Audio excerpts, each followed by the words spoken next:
Start there. Perfect. Okay. Hello, everyone. My name is Sam Code, and I'm the grant writer for UIS. Thank you for joining us this morning, and we'll go ahead and get started. If my slides will advance. Okay. Just to before we get into the larger presentation, I just wanted to give a quick plug for our office. If you have an opportunity identified or you're looking for help finding something suitable, go ahead and shoot us an email, and we're happy to meet with you. We have all kinds of resources available, and we're happy to help however we can. We're not seeing your. You're not? We're not seeing the slides? Oh, okay. Hold on one second. Let me go ahead.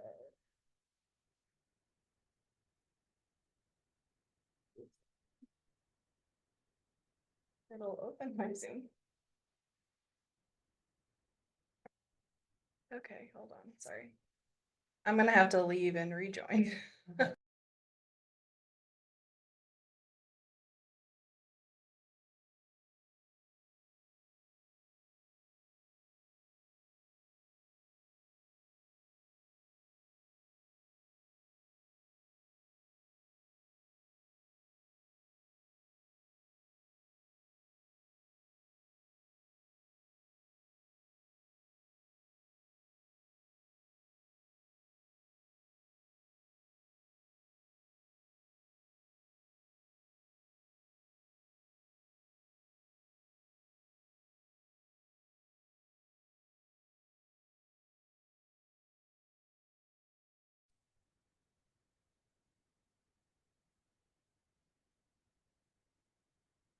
I had to send you a request to share. Yes, I give you. Okay.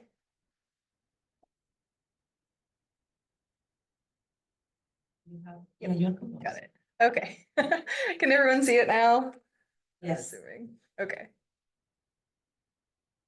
Okay, sorry about that. Okay, so like I said, we are here to help however we can. So if you have any questions, feel free to reach out to us. And we're happy to set up a meeting and help you however.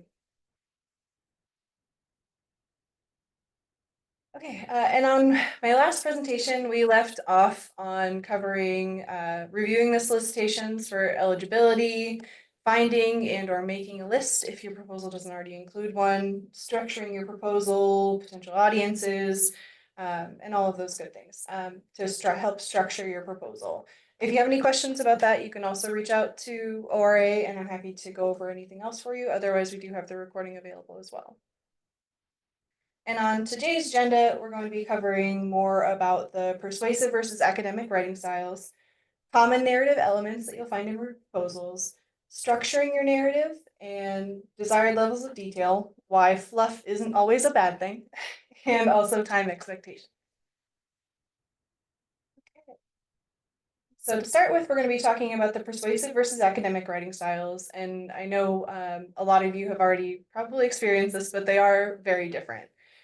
Your audience will be different, who you're writing for, the type of style that you're going to be using is going to be very different when you're writing a grant proposal versus writing an academic paper. So the main thing that you want to consider is that writing a grant is meant to be persuasive. You're trying to convince a funding agency or a solicitor to give you funding to pursue your research projects.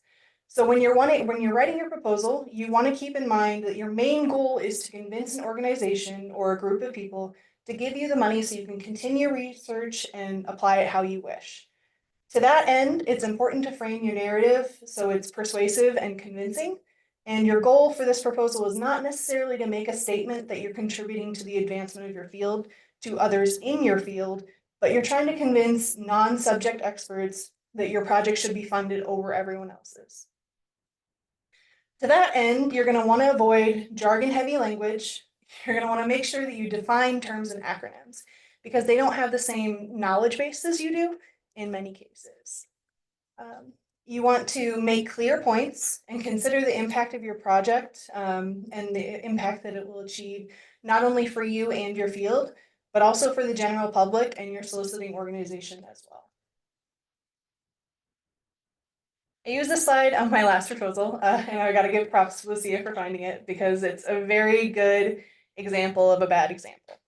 Uh, it's a really good example of what not to do. I'm not going to read this out loud, but just to glance at it is enough to drive the point home that long, lengthy, jargon-heavy sentences, because this is all one sentence, uh, is a very, very quick way to lose your audience. A sentence like this one can kill your proposal before the introduction even gets going, especially if your review panel is not composed of experts, because that's who you're writing to. You're writing to a review panel. You're not writing to other people in your field. And then next we're going to go on to common narrative elements. I want to start this with a disclaimer because you should always refer to your proposal guidelines. This is going to be for a very wide range of audiences. Some of you are going to be writing foundation grants. Some of you are going to be writing really lengthy NSF proposals or research proposals that are going to be 25, 30 pages long instead of 2 pages long. So you always want to refer to your proposal guidelines because those are what you're going to use to structure your narrative. The following are common elements, but your proposal may or may not need to include all of them, depending on it. That's why I say refer to your proposal guidelines. And on the other hand, there may be additional sections for different types of proposals. Like I said, research grants will require different things than service-based grants, things like that. So for introduction statements, no matter what type of proposal you're going to be preparing, introductions are going to be an element in all of them. Some of them may be framed as abstracts, or some of them may be just, lead ups into your research methodologies. But context is key no matter what type of grant you're writing for. Introductions are meant to provide the context for your proposal and should include at least the following aspects. They should include a strong problem statement, institutional context, partnerships, detailing any partnerships you maybe have in this proposal, and then also a clear statement of work and what you propose to do. Problem statements set the stage for the rest of your proposal and are generally meant to introduce your topic, to provide context for the problem, highlight why it's important or significant, and detail what progress has already been made.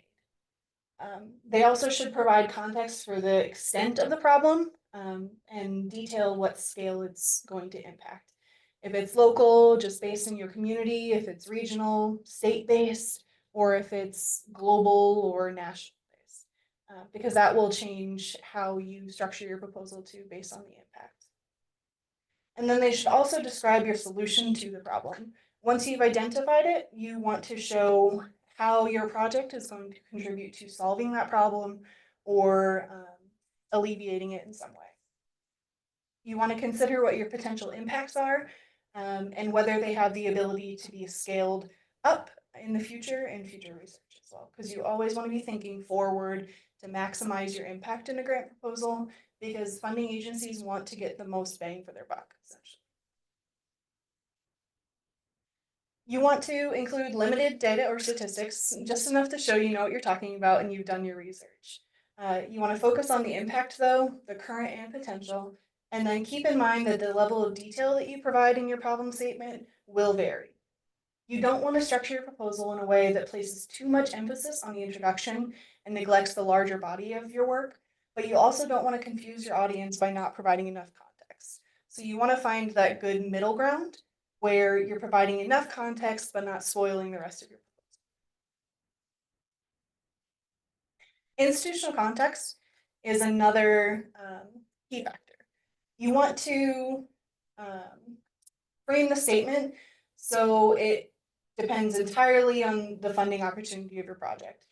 Common elements of institutional context sections can include an explanation of how your project fits into current institutional priorities, current and or past research efforts that are either similar or connected to your proposed project that are going on within your institution, and also institutional support for the project, references to letters of support that you're going to be attaching, increased funding already being allotted to that area, general commitments to support ongoing efforts and initiatives. All of those can demonstrate that this is a whole university effort or a whole group effort instead of just you going out on your own.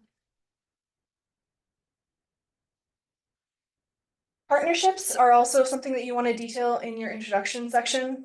You don't want to wait until your method section to introduce your partners, especially if they're going to be key elements of your proposal. If you're partnering with another person or external organization, you need to detail who, how, and why. Partnerships can be beneficial, especially for grants that encourage or require community involvement. You'll see that more in humanities grants or service level grants. And you also want to detail your roles and responsibilities. You can define this later and provide more detail later on in your method section, but an overview of all your partners and the roles that they will play in the project's implementation provides necessary context moving forward. And then you also want to make sure that you have a clear statement of work. To conclude your introduction, you need to make a clear statement that provides context for actual activities that you propose to complete with the funding. Clear, concise statements detailing your objectives so that it can be easily referred to when someone poses the question, so what are you going to do with the money? That's what you need to have in the back of your head when you're completing that, final statement of work.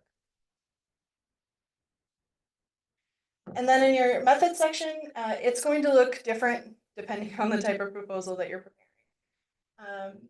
The overarching theme of this section is specific activities. What are you going to do and how are you going to do it? Basic elements can include a methodology section. Logic models are a good tool as well. Your evaluation criteria and timelines for how you propose to complete the work. Your methodology section is heavily dependent on the type of proposal that you're preparing. Some elements of the methodologies listed on this slide may apply to your proposal if you're not applying for a research-based grant, but this should be the gist of your project design if you're conducting research. Throughout your method section, you want to consider how your research will be designed, what methods you're going to use to collect data, especially if you need IRB approval, because you'll need to know that way in advance. Even before you start preparing the narrative part of your proposal, you want to evaluate and make sure that it doesn't or does need IRB approval so you can seek that ahead of time. You also want to consider how you're going to analyze your data and detailed roles and responsibilities of who's going to handle what part of your project. Logic models can be a simple way to help you consider how to structure your methods and methodology sections. You don't necessarily have to include it as a table like this, but it does serve as a visual representation of the link between what you're putting into a project and what you're getting out of it. Logic models are a great tool to help you consider your project through a more practical lens because they help to highlight whether an element of your project is a want or a need. If you can't justify why you need something, how do you expect the funding agency to be able to do so? So, basic elements of a logic model include the inputs, activities, outputs, and outcomes. Your inputs are going to be specific resources like your equipment, software, travel expenses if you're going to a conference. And activities are going to be specific. What are you going to do with the resources that you're requesting? Your outputs are tangible products, your number of engagements that you elicit, materials produced, number of clicks on a new website you're developing, things like that, measurable outputs. And then your outcomes are going to be how and what will change because of the service you're providing or the research you're conducting.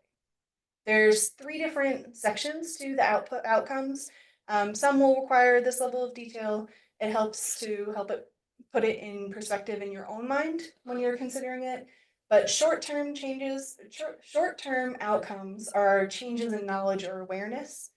Midterm or medium outcomes are changes in behavior. And long-term outcomes are impact-based. They're large-scale organizational or societal change often. As an example, this is an example of a logic model for a free radon test kit program. In my last position, we worked a lot with increasing awareness of the danger of radon exposure, and so it was easy to carry over here.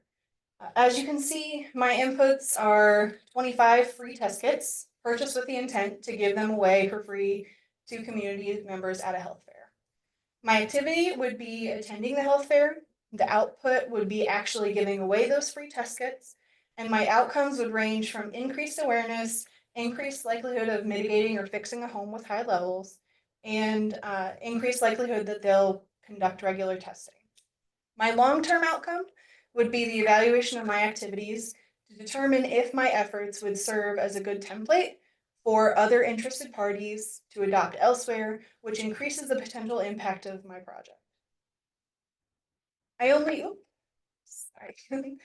I only included one output for communistic, but there's a few more that I could think of off the top of my head that would feed into the same activity. For example, in addition to the cost of the test kits, I'd most likely have to pay for a booth rental at the health fair, transportation costs to get to it, additional giveaways and materials to lure people to my booth. But this is a basic example. And then moving on from that, you want to consider your evaluation criteria. How will you measure your success of your project? It can include many different methods depending on your project activities, and logic models can also help you determine what your evaluation criteria will be as well, because you have to think about what the actual outcome of your inputs are. You also want to consider reporting requirements. If the grant requires progress reports, how will you report that progress? You want to have number-based evaluation criteria because you want to be able to demonstrate that you are making project or progress on your project. But you can consider other things as well. But more often than not, number-based or quantitative-based evaluation criteria are beneficial because it helps actually demonstrate project or progress. And then also timelines are a very important part of your proposal. You may or may not include a timeline and milestone table in your proposal, depending on whether it requires it or not. But it is very helpful to have to describe your expectations for when specific activities will occur within your grant. Even if you don't have to include it in your proposal, having an internal expectation that you can refer to and say, I was supposed to have this done by January, but, I'm not quite there yet. So you can identify what progress and what areas of your project you need to focus on in the future. And it also is very helpful to have a defined set of expectations for when you're collaborating with others. So that way you can make sure that all of your pieces of your project are moving forward in the same direction at the same time. So you're not dropping the ball on one area of your proposal. This is a really rudimentary, simple example of a timeline and milestones table. This is for just a 6-month project, and it's referring back to my logic model example, with just general ideas of when things will occur. You don't want to be too specific on your timeline unless it's for, like, you have a date to attend a conference or you have specific dates for activities, but leaving yourself a little bit of room to, purchase those tests at any time in the month of January is beneficial. So that way you have a little bit of leeway on either side if shipping times take too long or things like that. If you can't get the resources that you need to pursue the rest of your project, if you can't start that domino effect really quickly, then having a little bit of leeway on either side is nice. And also, we're going to talk about structuring your narrative. I am a very big fan of scoring rubrics. Um, Scoring rubrics are invaluable, and checking for one in your RFP or notice of funding opportunity should be one of the very first things that you do after you determine if you're eligible to apply for a grant. They provide key context clues for which sections of your proposal your funding agency and your reviewers will be looking for. If you have a scoring rubric, it will tell you which sections the reviewers value above the others. Usually it's on a point-based or a percentage-based system. So, if one section is worth 50 points in your proposal scoring rubric, then you want to put more detail into that section.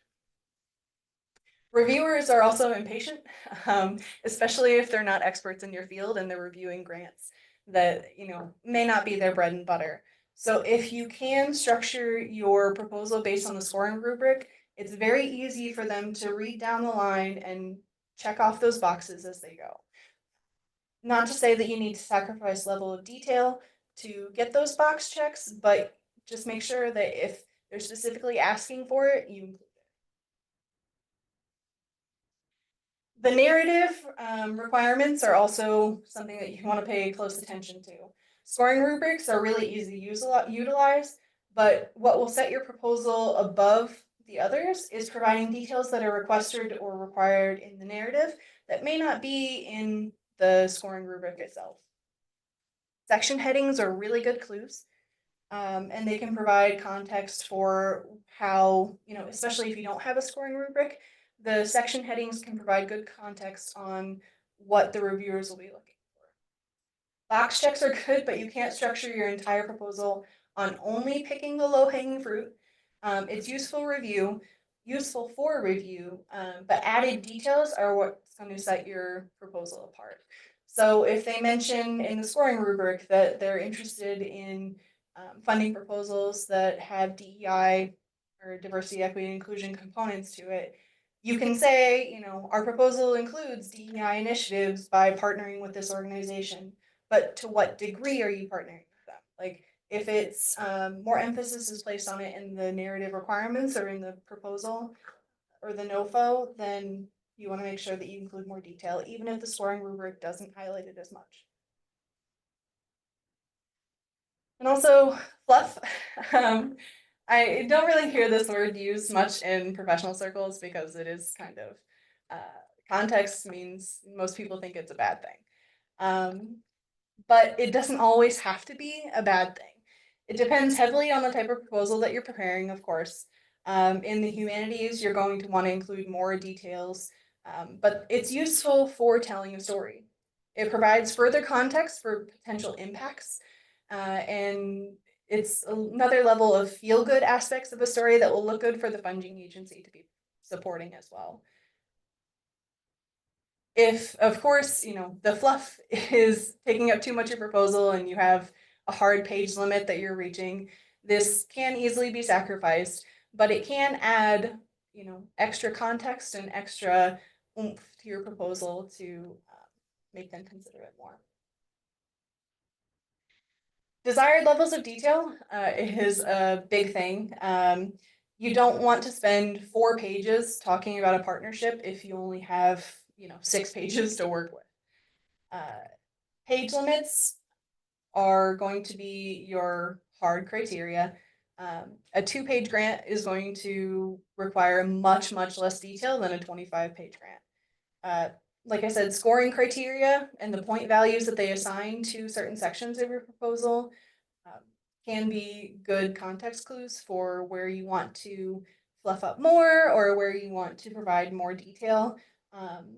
But within that and the narrative details, you don't want to provide, you don't want to spend 4 pages on a section that's weighted 5 points or things like that. So obviously the limiting factors are going to be your page limits, but just something to keep in mind that the level of detail that you give to one section over another is highly dependent on your proposal, on your funding opportunity.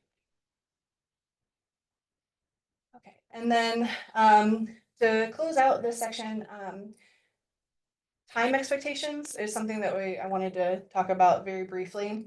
Forgot to delete that section out, but reasonable timelines internally. Minimum notice to RSP right now is currently 2 weeks if you're planning on submitting a proposal. But if you'd like assistance with your narrative, if you need help with forms, budgets, or you want intensive review help, if you want to do multiple rounds of review, 4 weeks is preferable just because the more time you give us, the more time we have to give in return. So if you have any questions on any of these sections or you're, struggling to structure your proposal or you just like input from a third party that's not a subject expert, feel free to reach out to us and we're happy to help however we can. But the key takeaway is that the more time you give us, the more time we have to give in return. Ready for questions if anybody has any. Sure. Hi. Yeah. I'm into computer science actually. Uh-huh. So I have a few questions. The first one is, can the collaborators be international as well? Which means like, I have a few friends who are working in the same domains from across the world. So can they be like, probably popped off in this project? Let's say they're not really utilizing any of these funds as much as I'm using. But still, I just want them to be on the part on this paper so like we can work together officially. So your question is, can they be involved in writing the narrative if they're internationally based, That's or? one thing. And second thing is like, can they also take part in this project, which means that let's say we're working jointly Mhm. and he might be working on like a little portion, small portion, which doesn't really require any kind of fund. For example, like, we don't have to purchase anything. Mhm. Probably I'll be buying everything on behalf of the project. And Okay. I'll be stationed here at UIS, like United States of America. Let's say there's another friend who's actually like, contributing a little to my project, who's based out in probably like somewhere in Asia. So can it be still possible in the project? Like explicitly, do they mention all the collaborators should be in the United States or probably like? Oh, that will be like from our standpoint, I don't think there's any limitations on where your collaborators are located. Especially if they're not receiving any of the funding, correct, Lucia? Just, Yes, yeah. yes.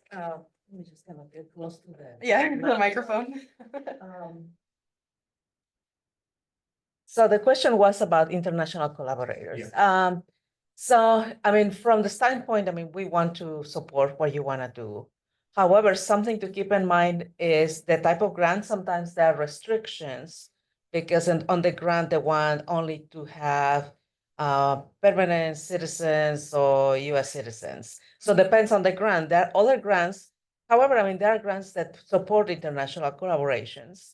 And we can work, I mean, with all of you to help you set up the grant. Something to keep in mind is the idea of that as we come close to developing the grant, intellectual property, export controls, other kind of international regulations. But I mean, yeah, we're here to help and then help you explore those opportunities for international collaborations. Lucia did have a good point, though. Your notice of funding opportunity or your RFA, request for applications, those will detail whether or not international collaborators are allowed. So make sure you read very carefully on the eligibility sections. Second question. Sure. About the scoring rubrics. Yeah. So does every project or like a call for the projects clearly state like in the scoring rubrics, which means like, hey, this particular section will weigh more than like, the other sections? Some will. I see it more often than not in humanities grants or technical grants that have very specific requests. But if you can't find a scoring rubric, you can make one yourself based on the proposal, or based on the funding opportunity. So if there's 10 pages dedicated to talking about data collection, then you want to include more in your proposal about that. So scoring rubrics are great when they're there, but you can also develop your own and checklists and things. And if you reach out to our office right when you find a funding opportunity, that's one thing that we can help you with, is making those checklists and helping you decide where to put that weight. Last question, like, how about the plagiarism? Let's say, like, I might have published papers in the same domain where I'm applying now. I mean, like the project related to project, right? I mean, the one that I'm going to submit now. So let's say when I do that, probably like most of the content could be coming from my own papers. So will that still be considered as like plagiarism in my project? If it's your own and if you make sure that the citations are there, then I don't think it would be. Yeah, because it's still referring to context in your field. So like it comes to introductions, it yeah, might heavily come from like my papers. yeah. Well, you don't want to only include your own research. You want to pull from other sources as well. But there's no problem with including your own research because that also lends you credibility as well, because it shows that you know what you're talking about and you're established in your field.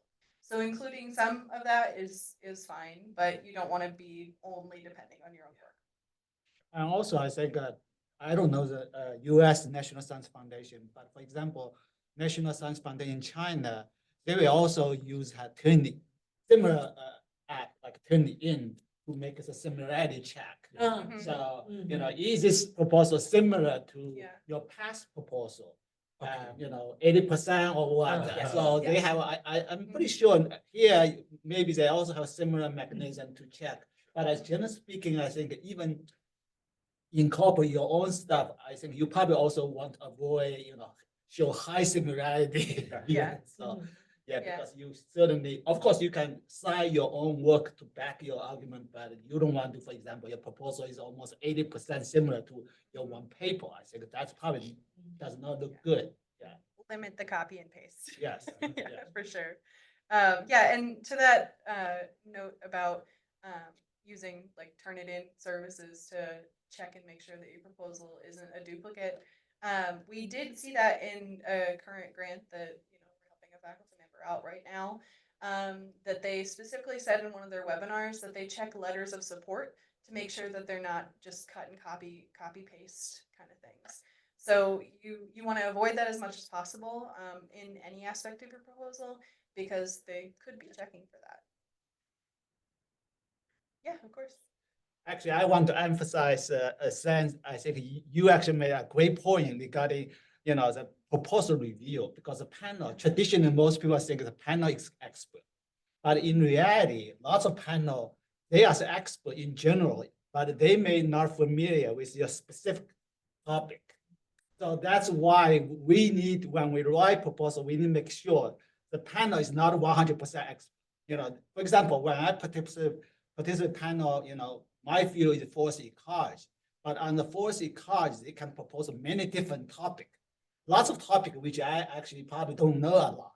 So to some degree, I think the proposal have to convince me this is a good one.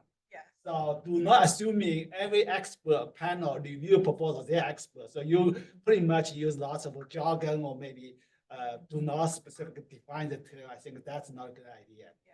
And also the panel is impatient. Yes. Because within short time, for example, when I participate in some past panel review, you only have 2 days. You are responsible for maybe 20 or 30 proposals. So you actually have to read each proposal. So lead a discussion. So you actually, as a panel, actually pretty tired in many cases. I think that's why I think try to keep the language a little bit concisely, use a little bit short sentence, and make sure make your point clear. I think very, very important. Yeah, and to the point of your reviewers are not experts, they might have some background knowledge. Like in some of the proposals that I've written later, part of my background has been in submitting proposals and then carrying out the projects. So whenever we had to attend conferences or things like that, we would meet people who had been on a review panel at different conferences. So I worked a lot in clean diesel work and then also in the radon section. And we would go to clean diesel conferences and meet people who had reviewed our radon grants for the same agency and vice versa. So they might be within the same agency and have some scientific background, but they might not be your scientific specification. So, do we have anything in the chat? I can't see. Let me see, let me check. Okay. I think there is one. Okay. Oh, no, just thank you. Okay. Well, thank you. And if there's no more questions, then give you back some of your day. Thank you. You- Mhm.